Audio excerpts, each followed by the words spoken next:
Hello friends, welcome to my YouTube channel. Friends, हम आज solve कर रहे हैं आपका केंद्रीय विद्यालय का जो पेपर आपका है पीजीटी के रिगार्डिंग। तो उसमें दोस्तों हिंदी और इंग्लिश सेक्शन जो क्वेश्चन आते हैं वो दोस्तों बहुत इंपॉर्टेंट होते हैं। उनको आपको क्वालिफाइंग के लिए 40% क्वेश्चन सही करने होते हैं। ठीक है, तो बहुत इसेंशियल है।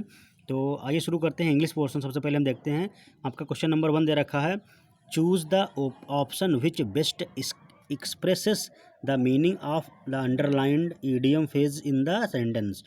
तो आपका सबसे पहले ईडियम फेज अंडरलाइन जो वर्ड दे रखे वर्ड्स हैं इनका बताना है।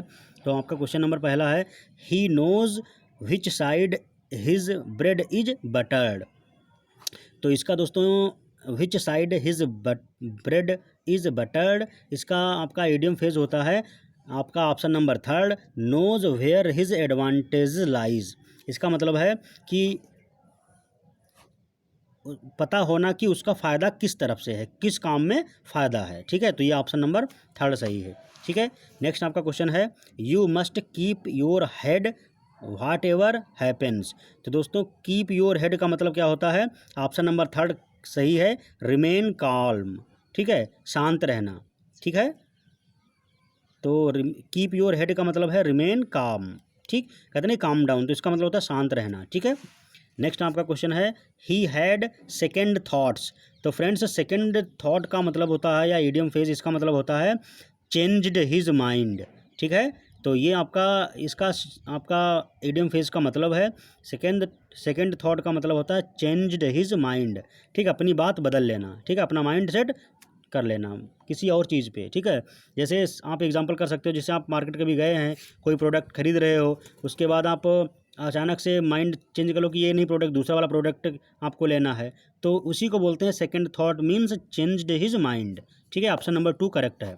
क्लियर, नेक्स्ट आपका क्वेश्चन है, आपका नेक्स्ट क्वेश्चन के लिए आपके डायरेक्शन दे रखा है, choose the word which best expresses the meaning of the underlined word in each sentence.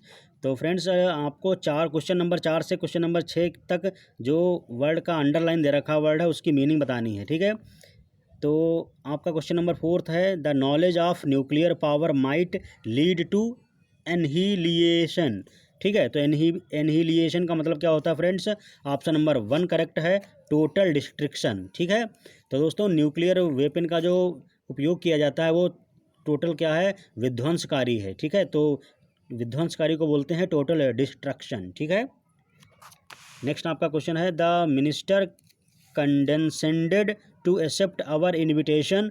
तो इसका मतलब दोस्तों क्या होता है, कंडेंसेंडेड मतलब होता है एग्रीड। ठीक है, कि मिनिस्टर ने हमारा इनविटेशन एक्सेप्ट कर लिया। ठीक है, अगला क्वेश्चन है, it was stunned at the unabashed display of wealth in the wedding. तो इसका मीनिंग होता है सेमलेस। ठीक है, क्लियर, नेक्स्ट आपका क्वेश्चन है क्वेश्चन 7। आपका क्वेश्चन नंबर 7 से क्वेश्चन नंबर 9 के लिए आपका जो डायरेक्शंस दे रखी हैं, in the following items a word is followed by 4 explanatory expressions, choose the expression that explains the given word correctly.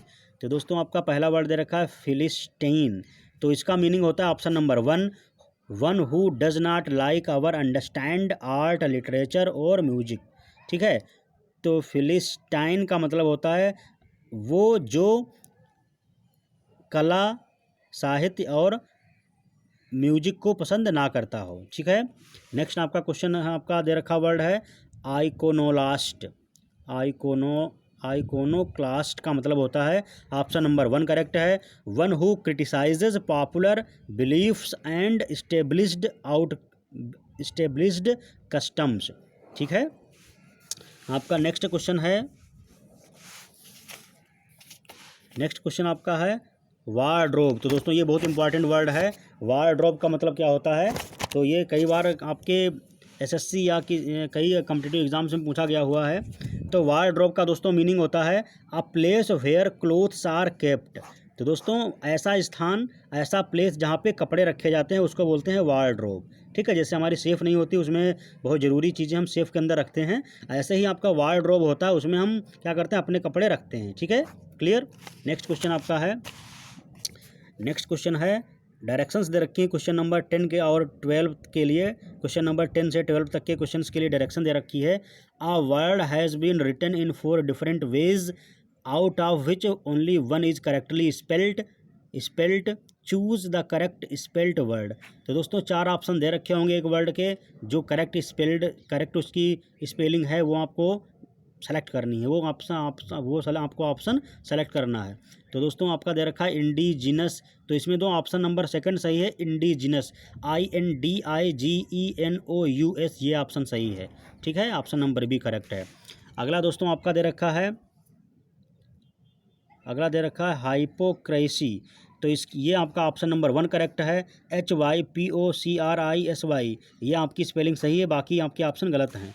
Next आपका दोस्तों दे रखा है पैरेलल, तो ये भी आपका ऑप्शन ए सही है, PARALLEL, तो पैरेलल की यही डेफिनेशन, यही स्पेलिंग होती है, बाकी गलत है। PARALEL ये भी गलत है, PARRALEL ये भी गलत है, PARRALELL ये भी गलत है, तो PARALLEL ये करेक्ट है, ठीक है। अगला क्वेश्चन दे रखा है, क्वेश्चन नंबर 13 से 16 तक दे रखा है, in the following sentences one part of the sentence is italicized, 4 alternatives to be italicized part which may be improve the sentence are given, choose the appropriate alternative। तो friends they रखा है कि इसमें दे रखा है कि सेंटेंस में जो वर्ड इटैलिक वे में दे रखे हैं उनकी जो अप्रोप्रिएट मीनिंग है वो दोस्तों आपको सेलेक्ट करनी है, ठीक है। तो आपका क्वेश्चन नंबर 13 दे रखा है, Rohit has got many friends because he has got much money. तो दोस्तों मच मनी का मतलब क्या होता है, इसका आपका सटीक आंसर आपका अप्रोप्रिएट ऑप्शन सेलेक्ट करना है। तो इसका दोस्तों मतलब होता है a lot of money. Much money का दोस्तों मीनिंग होता है a lot of money, clear. तो ऑप्शन नंबर 3 करेक्ट है। नेक्स्ट फ्रेंड क्वेश्चन आपका दे रखा है, the main businesses of the parliaments is to deal with matters pertained to the legislation. तो दोस्तों इसका परटेंड का मीनिंग का होता है परटेनिंग टू, तो आपका परटेनिंग टू यानी ऑप्शन नंबर 2 करेक्ट है। नेक्स्ट क्वेश्चन आपका है, the secret information was held away from me. तो दोस्तों हेल्ड अवे का मीनिंग यहाँ पे अवे की जगह यूज होता है ऑफ, क्लियर, यहाँ पे ऑफ यूज होगा। नेक्स्ट आपका क्वेश्चन दे रखा है, he spent much time and energy over it and lost a lot of money in the bargain. तो दोस्तों इन द बर्जेन का अप्रोप्रिएट ऑप्शन क्या होगा, इनटू द बर्जेन, ठीक है, ऑप्शन नंबर 2 करेक्ट है, क्लियर। अगला दोस्तों क्वेश्चन दे रखा है, क्वेश्चन नंबर 17 से 20 तक के लिए डायरेक्शंस दे रखी हैं। Each of the sentences given below has been divided into 4 parts via 1 2 3 and 4। One of the parts contain an error, choose the correct part which has the error, choose the part which has error. तो दोस्तों इसमें 4 आपके option दे रखे हैं, जो जिसमें error है उसको सेलेक्ट करना है, ठीक है। तो आपका 17 क्वेश्चन है, no sooner we entered then he got up and left the room. तो दोस्तों इसमें एरर है ऑप्शन नंबर ए में, ठीक है, ऑप्शन नंबर 1 में एरर है। नेक्स्ट है, this pond is flooded with water because it is raining continuously for the last 3 days। तो दोस्तों इसमें आपकी एरर है ऑप्शन नंबर 3 में, ठीक है, रेनिंग कंटिन्यूसली नहीं होता है, ठीक है, ये आपका ऑप्शन नंबर 3 करेक्ट था। अगला क्वेश्चन है, when I went to his house I found that he had been died. तो दोस्तों ऑप्शन नंबर 4 करेक्ट है, ठीक है। नेक्स्ट क्वेश्चन आपका है, walking across the street a truck knocked him down. तो दोस्तों इसका ऑप्शन आपका करेक्ट है, ऑप्शन नंबर 4, इसका ऑप्शन नंबर 4 करेक्ट है। अब दोस्तों आपका हिंदी के क्वेश्चन शुरू हो रहे हैं। जब हिंदी के पोर्शन दे रखा है या इंग्लिश का पोर्शन खत्म हो चुका है 20 क्वेश्चंस का, तो दोस्तों क्वेश्चन नंबर 21 है, जब क्रिया का प्रधान विषय करता हो तो कौन सा वाच्य होता है, नीचे दिए गए विकल्पों में से सही विकल्प चुनिए। तो दोस्तों इसको बोलते हैं कर्मवाच्य, क्लियर। अगला क्वेश्चन है, बिना अवरोध के उच्चारित होने वाले वर्ण क्या कहलाते हैं, निम्नलिखित वर्णों में से उपयुक्त विकल्प की पहचान कीजिए। तो इसको बोलते हैं स्वर, ठीक है। नेक्स्ट क्वेश्चन आपका है, नीचे दिए गए वर्ण विच्छेद के लिए सही शब्द निम्नलिखित विकल्पों में से चुनिए। तो आपको दे रखा दोस्तों आ र थ ई क अ, तो इसको बोलते हैं दोस्तों आर्थिक, ऑप्शन नंबर 2 करेक्ट है। अगला क्वेश्चन आपका दे रखा है, निम्नलिखित शब्दों में से संकर शब्द कौन सा है। तो आपका लिफाफा, सरासर, कालीन और रेलगाड़ी। तो ऑप्शन नंबर 4 करेक्ट है, रेलगाड़ी। अगला क्वेश्चन है, उसने टेढ़ी चाल चली, इस वाक्य में कौन सा कारक है? नीचे दिए गए विकल्पों में से सही विकल्प पहचान कीजिए। तो दोस्तों इसमें कर्ता कारक है, ऑप्शन नंबर 3 करेक्ट है। अगला है यश का सही विलोम शब्द निम्नलिखित विकल्पों में से चुनिए। तो यश का क्या होता है? अपयश, सुयश, कुयश, यशहीन। तो इसका ऑप्शन करेक्ट है अपयश। ठीक है। अगला क्वेश्चन दे रखा है दोस्तों, आगमन शब्द में कौन सा उपसर्ग है? नीचे दिए गए विकल्पों में चयन कीजिए। तो इसमें ऑप्शन नंबर 3 करेक्ट है आ। वह पढ़ता तो पास होता, इस वाक्य में कौन सा काल है? निम्नलिखित विकल्पों में से सही विकल्प चुनिए। तो इसमें दोस्तों सामान्य भूतकाल है। ठीक है। अगला क्वेश्चन है, शब्द प्लस अर्थ संधि से कौन सा शब्द बनता है? तो इसे शब्दार्थ बोलते हैं, ऑप्शन नंबर 3 करेक्ट है। अगला आपका क्वेश्चन है, निम्नलिखित विकल्पों में से शब्द की शुद्ध वर्तनी वाले शब्द का चुनाव कीजिए। तो दोस्तों दर्पण आपका ये सही लिखा हुआ है। ठीक है। भेड़ चर रही है, इस वाक्य का सही बहुवचन रूप होगा। तो दोस्तों इसका सही होगा भेड़ें चर रही हैं। ठीक है। ऑप्शन नंबर 2, निम्नलिखित वाक्यांश के लिए दिए गए विकल्पों में से सही शब्द का चयन कीजिए। सब कुछ जानने वाला, इसको दोस्तों इस एक लाइन में एक शब्द में क्या बोलते हैं? इसको सर्वज्ञ बोलते हैं। सब कुछ जानने वाला क्या होता है? बुद्धिमान नहीं होता है। बुद्धिमान जिसके पास बुद्धि होती है, ज्ञानवान जिसके पास ज्ञान हो, सर्वत्र मतलब जो हर जगह अवेलेबल हो, जो हर जगह हो। और दोस्तों जो सब कुछ जानता है उसको बोलते हैं सर्वज्ञ, ऑप्शन नंबर 2। ठीक है। जो सब कुछ जानता है उसको बोलते हैं सर्वज्ञ। ठीक है। अगला फ्रेंड्स क्वेश्चन आपका है, वर्तमान हिंदी का खड़ी बोली नाम किस कारण पड़ा है? तो इसमें दोस्तों आपका ऑप्शन नंबर 2 करेक्ट है। इसमें ऑप्शन नंबर आपका 2 करेक्ट है। इसमें खड़ी मात्रा का प्रयोग होता है। ठीक है, इसलिए इसका नाम खड़ी बोली है। अगला क्वेश्चन है, निम्नलिखित विकल्पों में से शुद्ध वाक्य चुनिए। तो दोस्तों दादी का प्राणी निकल गया, ये गलत हो गया। अगला है, मैंने 3 कुर्सियाँ खरीदी, ये करेक्ट दोस्तों स्टेटमेंट है। तो ये आपका स्टेटमेंट सेकंड सही है। तीसरा स्टेटमेंट था, 4 आदमी के लिए खाना बना दो, ये गलत हो गया। मेरे भाई के शादी के लिए अनेकों प्रस्ताव आए, ये भी गलत है। तो ऑप्शन नंबर 2 करेक्ट है, मैंने 3 कुर्सियाँ खरीदी। यह कौन सा सर्वनाम है? नीचे दिए गए विकल्पों में से किस विकल्प का चयन कीजिए। दोस्तों ये निश्चयवाचक है, ऑप्शन नंबर 1 करेक्ट है। अगला क्वेश्चन है, निम्नलिखित विकल्पों में से कवि शब्द का स्त्रीलिंग छांटिए। तो दोस्तों कवि का स्त्रीलिंग क्या होगा? कवित्री। कवि का स्त्रीलिंग होता है कवयित्री। ठीक है। अगला क्वेश्चन दे रखा है, निम्नलिखित में से कौन सा शब्द द्वंद्व समास का उदाहरण नहीं है? तो दोस्तों द्वंद्व समास का उदाहरण हरिशंकर नहीं है। ठीक है। अगला क्वेश्चन है, और दोस्तों द्वंद्व समास के जो उदाहरण वो क्या है? धन धान्य, घर बाहर, दिन रात या दिन दिन। तो ये दोस्तों सभी क्या हैं? द्वंद्व समास के उदाहरण हैं। और दोस्तों द्वंद्व समास का उदाहरण कौन सा नहीं है? हरिशंकर नहीं है। ठीक है। अगला क्वेश्चन है, निम्नलिखित विकल्पों में से एक विकल्प शेष का पर्यायवाची शब्द नहीं है। तो दोस्तों अहि भुजुंग, मकर, विषधर। दोस्तों अहि भुजुंग, विषधर एक ही सबके सर्व के ये सब क्या हैं? पर्यायवाची हैं। मकर दोस्तों ये अलग है। ठीक है, मकर इसका नहीं है। अगला दोस्तों है, आहट प्रत्यय से बने सही शब्द के वो नीचे दिए गए विभिन्न विकल्पों में से चुनिए। तो आहट का प्रत्यय आहट से क्या बनेगा? कड़वाहट। ठीक है। तो ये दोस्तों हिंदी सेक्शन से रिलेटेड 40 क्वेश्चंस थे। फ्रेंड्स हिंदी आपके लिए बहुत स्कोरिंग साबित होती है, बस आप इसको थोड़ा सा जो बेसिक चीज़ें हैं उनको पढ़ लीजिए, उनके नोट्स बना लीजिए। तो दोस्तों हिंदी आपकी काफ़ी ज़्यादा स्कोर उठाती है, तो हिंदी पे भी फोकस्ड रहिए, इसके नोट्स बना लेना। ठीक है, इसके क्वेश्चन आपके लिए बहुत स्कोरिंग होते हैं। अब दोस्तों आपका सेक्शन आता है करंट अफेयर का, करंट अफेयर और आपका हिस्ट्री से रिलेटेड दोस्तों। तो इसमें क्वेश्चन आपका इंग्लिश, पहले मैं इंग्लिश मीडियम में पढ़ रहा हूँ। क्वेश्चन है, according to a recent announcement, Kendriya Vidyalaya across the country under the recently launched compassionate citizen programme will now teach their children to be kind to. तो दोस्तों इस क्वेश्चन को, ये बहुत इंपॉर्टेंट क्वेश्चन है, आपका पीपल एंड इन्वायरमेंट से रिलेट कर सकता है दोस्तों है। ये यूपीएससी या पीसीएस या काफ़ी डिफ़िकल्ट जो काफ़ी रेपुटेड एग्ज़ाम्स होते हैं उसमें भी दोस्तों पूछा जा सकता है, क्योंकि ये क्वेश्चन बहुत अच्छा क्वेश्चन है और पीपल और इन्वायरमेंट से रिलेट करता है। इसको दोस्तों हिंदी में देखिए, हाल ही में की गई घोषणा के अनुसार देश भर के केंद्रीय विद्यालय अब संवेदनशील नागरिक कार्यक्रम के अंतर्गत अपने बच्चों को निम्न में से किसके प्रति दयालु होने की शिक्षा प्रदान करेंगे। तो दोस्तों आपका ऑप्शन दे रखा है, पक्षी, मनुष्य, जानवर, सरीसृप।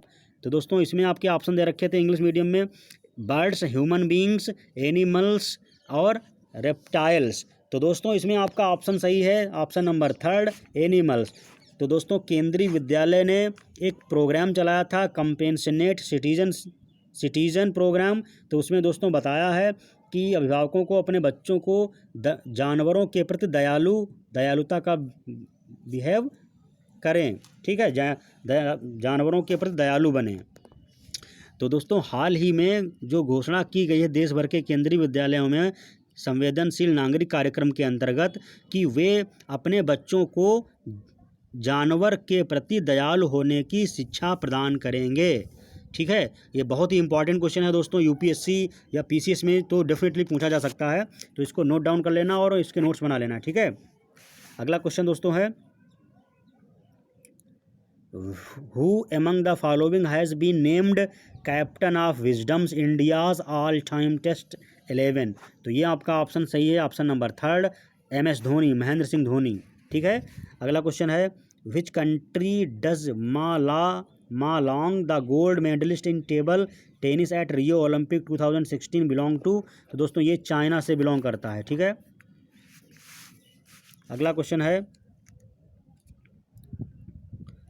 दोस्तों, who among the following has been selected the award Eklavya Puraskar 2016? तो दोस्तों ये आपका है Shravani Nanda, option number 2 correct है, श्रावणी नंदा, ठीक है। ये आपका ऑप्शन नंबर 2 सही है। अगला फ्रेंड्स क्वेश्चन है, बहुत इंपॉर्टेंट क्वेश्चन है, ये भी आपका कई बार पीसीएस या आपके यूपीएससी या एसएससी में क्वेश्चन पूछा जाएगा, इसको नोट्स जरूर बना लेना। The Supreme Court appointed Justice Lodha panel to look into the functioning of? तो दोस्तों इसमें ऑप्शन दे रखा है IACC, सेकंड है ICC, थर्ड है BCCI, फोर्थ है ACC। तो दोस्तों हिंदी मीडियम में क्वेश्चन को देखते हैं, ये क्वेश्चन काफ़ी इंपॉर्टेंट है, इसको यहाँ आप नोट डाउन कर लेना। उच्चतम न्यायालय ने निम्नलिखित में से किसके कार्यों की जांच के लिए न्यायमूर्ति लोढ़ा पैनल का गठन किया था? तो दोस्तों इसमें आपका ऑप्शन जो करेक्ट है वो है BCCI, ठीक है दोस्तों, BCCI इसका आंसर करेक्ट है, ऑप्शन नंबर थर्ड। दोस्तों BCCI की फुल फॉर्म होती है board of control for cricket in India.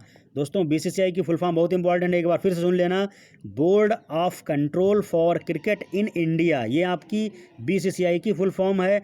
ICC की फुल फॉर्म क्या होती है? इंटरनेशनल क्रिकेट काउंसिल, ठीक है दोस्तों, ये आप याद रखना, ये दोनों की फुल फॉर्म पूछी जा सकती है। अगला क्वेश्चन है, recently the Hague based permanent court of arbitration ruled that?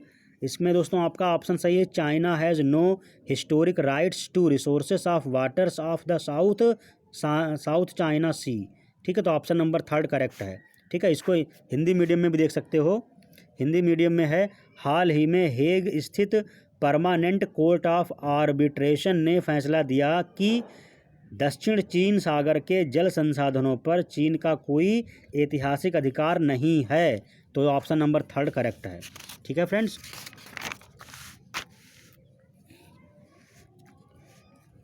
अगला दोस्तों क्वेश्चन है, who among the following received Padma Shri in 2015 for being first amputee to reach the summit of mister Everest? ठीक है, तो इसमें ऑप्शन नंबर 1 करेक्ट है, अरुणिमा सिन्हा, ठीक है। अगला क्वेश्चन दोस्तों है, अगला दोस्तों क्वेश्चन फिर बहुत इंपॉर्टेंट आपका है, इसको भी याद रखना, नोट डाउन कर लेना। The programme called Nidhi aims at nurturing ideas and innovation of the youth of the country, it was launched by, ठीक है। तो इसको हिंदी में देख सकते हो दोस्तों, हिंदी में आपका है, कार्यक्रम निधि का उद्देश्य देश में युवाओं के विचारों तथा नव प्रवर्तन के भाव को प्रेषित करना था। इस कार्यक्रम को किसने शुरू किया? तो ऑप्शन दे रखा दोस्तों, मानव संसाधन, विज्ञान और प्रौद्योगिकी विभाग, विश्वविद्यालय अनुदान और वाणिज्य और उद्योग। तो दोस्तों इसमें ऑप्शन करेक्ट है, ऑप्शन नंबर 2 विज्ञान और प्रौद्योगिकी विभाग। दोस्तों इंग्लिश में दे रखा था MHRD, department of science and technology, UGC, ministry of commerce and industry. तो दोस्तों इसमें ऑप्शन आपका सही है, department of science and technology, ठीक है। Option number 2 is correct, clear. अगला दोस्तों क्वेश्चन है, ये भी बहुत इंपॉर्टेंट है, what is Indian satellite GSAT 18 about. तो दोस्तों जो आपकी सैटेलाइट GSAT 18 है वो किससे रिलेटेड है। तो दोस्तों पहला ऑप्शन है वेदर मॉनिटरिंग, दूसरा है स्टार गेजिंग, तीसरा है टेलीकम्युनिकेशन, चौथा है पोल्यूशन मॉनिटरिंग। तो दोस्तों ऑप्शन करेक्ट है तीसरा, टेलीकम्युनिकेशन। ठीक है, आपका टेलीकम्युनिकेशन का मतलब होता है सूचना और दूरसंचार। ठीक है, टेलीकम्युनिकेशन का मतलब होता है दूरसंचार। आप हिंदी में देख सकते हो दोस्तों। भारतीय उपग्रह GSAT 18 किसके संबंध में है। तो मौसम की निगरानी इसके नहीं है, तारों को निहारना इसके रिगार्डिंग भी नहीं है, प्रदूषण की निगरानी ये भी नहीं है दोस्तों, दूर संचार ऑप्शन नंबर 3 करेक्ट है। तो GSAT 18 आपकी दूर संचार से रिलेटेड है। ठीक है, अगला दोस्तों क्वेश्चन है, ये भी इंपॉर्टेंट है। The state whose board of secondary and higher secondary education has deleted a chapter on Maria Sharapova from a text book. तो दोस्तों गोवा की जो गवर्नमेंट है उसने मारिया शारापोवा के जो चैप्टर था, ठीक है, वो डिलीट कर दिया है। तो ऑप्शन नंबर बी करेक्ट है। ठीक है, अगला दोस्तों क्वेश्चन है आपका हिस्ट्री से related. Month before the 2016 summer Olympics the host country Brazil has to face safety concerns surroundings. तो दोस्तों इसमें आपका था Zika virus, option number 1 correct है, जीका वायरस। ठीक है, अगला क्वेश्चन है, Deepa Malik was first Indian women to win a medal at para Olympics 2016, which event did she participate in. तो दोस्तों ऑप्शन नंबर 3 करेक्ट है, शॉट पुट। ठीक है,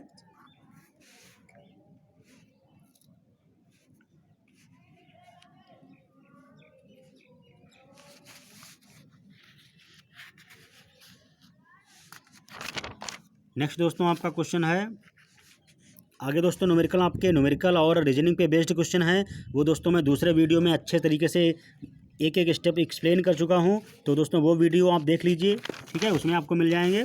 और जो दोस्तों क्वेश्चन रहे हैं वो मैं आपको सॉल्व करके बता रहा हूँ। ठीक है, न्यूमेरिकल पोर्शन के जितने भी क्वेश्चन थे वो मैं अच्छी तरीके से सॉल्व करके आपको बता चुका हूँ। आप इनको देख सकते हो। सभी क्वेश्चन जो क्वेश्चन बचा है मैं उसको सॉल्व करके बता रहा हूँ। आई थिंक मैंने सारे क्वेश्चन सॉल्व करके बता दिए हैं। जो बचे हैं वो मैं सॉल्व करके आपको बता रहा हूँ इमीडिएटली। फ्रेंड्स ये भी बहुत इंपॉर्टेंट क्वेश्चन है, आपका दे रखा है। क्वेश्चन दे रखा है, which of the following is a national agency related to training of secondary school teachers. दोस्तों बहुत इंपॉर्टेंट क्वेश्चन है, ये पूछा जाता है और आपके UPSC और PCS या कई आपके TET एग्जाम होते हैं, NTA नेट्स में भी पूछा जा सकता है। ये इसमें जरूर पूछा जाएगा, तो इसको नोट बना लेना। निम्नलिखित में से कौन सा माध्यमिक स्कूली शिक्षकों के प्रशिक्षण से संबंधित राष्ट्रीय एजेंसी है। तो ऑप्शन दे रखा आपका है NUEPA, दूसरा है NCERT, तीसरा है NCTE और चौथा है INSA। तो दोस्तों ऑप्शन नंबर आपका 3 सही है, NCTE। ठीक है, तो दोस्तों ऑप्शन नंबर 3 सही है, NCTE। ठीक है फ्रेंड्स, तो दोस्तों आगे जो क्वेश्चन न्यूमेरिकल एबिलिटी पे हैं और रीजनिंग पे हैं उनका दोस्तों जो क्वेश्चन है उनकी वीडियो में सेपरेट बना चुका हूँ। उन क्वेश्चंस का स्टेप बाय स्टेप एक एक स्टेप को सॉल्व करके अच्छे से एक्सप्लेन कर चुका हूँ। तो उसको उन क्वेश्चंस को वहाँ देख सकते हो। और दोस्तों जो बाकी के क्वेश्चंस हैं वो मैं दूसरी वीडियो पे नेक्स्ट वीडियो पे सॉल्व करूँगा। तो दोस्तों इन क्वेश्चंस को आप अच्छे से गो थ्रू होना और वीडियो को पॉज करके इनको नोट डाउन कर लेना, नोट्स बना लेना। ये फ्यूचर के कहीं ना कहीं किसी एग्जाम में जरूर पूछा जाने इंपॉर्टेंट क्वेश्चंस हैं। ठीक है, और इनको रिवाइज करते रहना। तो दोस्तों वीडियो अगर आपको अच्छा लगा तो लाइक कीजिए, फ्रेंड्स को शेयर कीजिए। दोस्तों मिलते हैं नए क्वेश्चन, जो बाकी रह गए क्वेश्चन हैं उनको अगले वीडियो पर सॉल्व करेंगे। तब तक के लिए थैंक यू।